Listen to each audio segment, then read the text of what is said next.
Yun lang yung sa akin, di ba? Kasi pinangako naman niya, partner, bago siya nahalal, na pag naging senador siya, ibibigay niya ang 200% niyang pagiging senador. Oo. Gagawin 200%. Tinalo si Taguro. Si Taguro 100% lang, 'di ba? 100%, malakas na 'yon. Kaya nang durugin si Eugene. Ano nga lang, mas malakas si Eugene. Kasi nadurog si Taguro eh. Pero tinalo pa ni Taguro si Rapi Tulfo. Babay, 'di ba? Tinalo pa ni Rapi Tulfo pala si Taguro. Tama naman, 'di ba? Tinalo ni Rapi Tulfo si Taguro. Bakit si Rapi Tulfo? 200% daw. O, pakinggan natin kung 200% ba talaga. Anong klaseng senador ka ngayon pag ikaw ay umupo na? Kabayan, ako po isang magiging napakasipag na senador. Sabi ko nga. Umpisa pa lang, red flag na. Napakasipag na senador daw. Rapi Tulfo, lagi mo talaga kami pinapasaya kahit inis na kami sa'yo. Ulitin natin. 100% niyang pagiging senador. Anong klaseng senador ka ngayon pag ikaw ay umupo na? Kabayan, ako po isang magiging napakasipag na senador. Sabi ko Una pa lang ha. Red flag na. nga sa mga napalag interviews ko, kung sa ngayon po bilang isang private citizen at broadcaster, public servant, at 100% rate po yung aking pagtatrabaho. Kapag ako po yung naging senador, gagawin ko po yung 200% dahil nga Tinalo si Taguro. Si Taguro kaya lang 100. 100% lang ang kaya ni Taguro. Si Rapi Tulfo 200. Joke ka talaga. My goodness, Rapi Tulfo. Okay.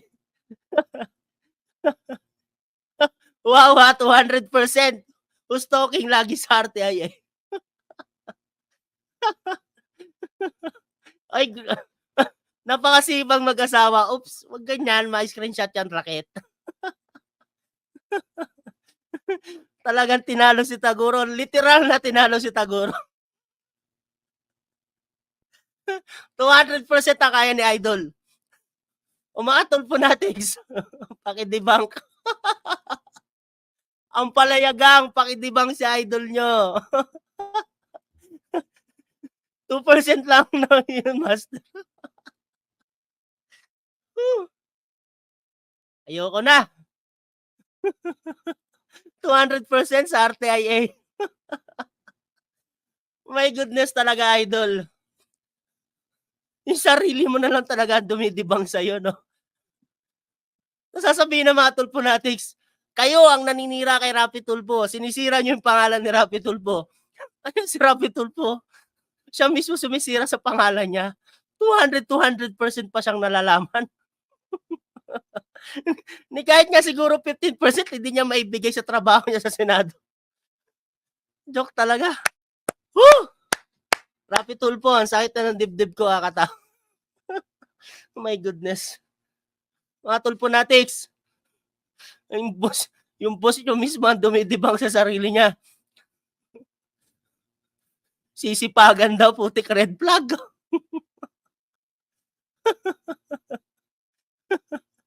Ay, nako. Tuloy na nga natin to. na po, iba ng labanan ngayon sapagkat ako po swelduhan na ng taong bayan. So I will make sure na yung pinapasweldo sa akin ay worth it. Nasaan na yung 200%? Red flag ulit. Ulitin natin na sabi niya, para daw yung pinapasahod ng taong bayan sa kanya, sulit. Pakinggan natin ulit. Gagawin ko po yung 200% dahil nga po, iba ng labanan ngayon sapagkat ako po swelduhan na ng taong bayan. So I will make sure na yung pinapasweldo sa akin ay worth it. Nasaan na yung Worth it na. Sulit naman talaga, Rapi Tulfo. Tuwang-tuwa talaga kami sa ginagawa mo. Buisit? Ay, nako. Susulitin daw ni Rapi Tulfo yung pasahod ng taong bayan sa kanya. Totoo ba yun? Mga Tulfonatics, yung po niya mismo ang nagsabi, susulitin niya daw.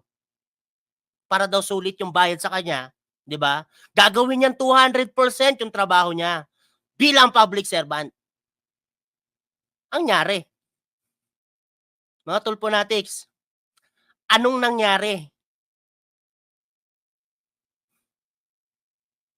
Bakit parang 15% hindi niya kayang ibigay sa Senado? Yung 100% na bibigay niya sa Rapid Tulfo in Action. 200%, uwian na. Uwian na talaga. Oh my goodness, Rapid Tulfo. Yung 200% na serbisyong ipinangako mo, 200% na serbisyo bilang senador. At kung wala ka naman sa RTIA, sasabihin ng iyong mga kasamahan na ikaw ay nagmamonitor o kaya na may nakikinig.